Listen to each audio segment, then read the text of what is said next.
If you know your F major chord, which is that 3, 2, 1, 1 where you're barring your first finger, we're just taking that F chord and we're moving it up here so that it's a D major chord. So you have F, G, A, B, C, D, right? And our third finger is on that D on the fourth string. That's our root note.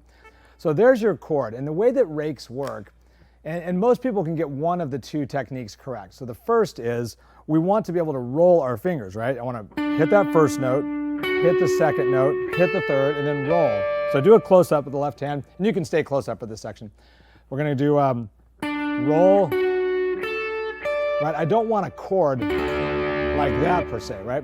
But now when people roll their fingers, what we tend to see happen is we tend to pluck each note with my right hand. This over here, right? I'm going to go, right? But that's not a rake. A rake is we're going to take the pick, and we're going to place it on the string, and just literally, instead of plucking, we're going to push.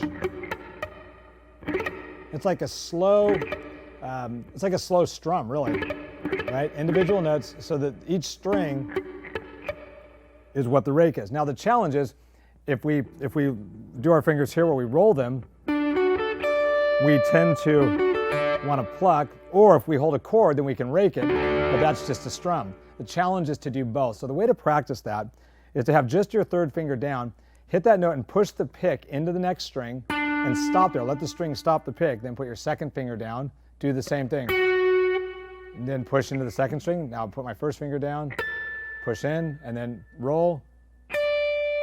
So notice my right hand, my picking hand, is very flat, and yet my left hand is rolling.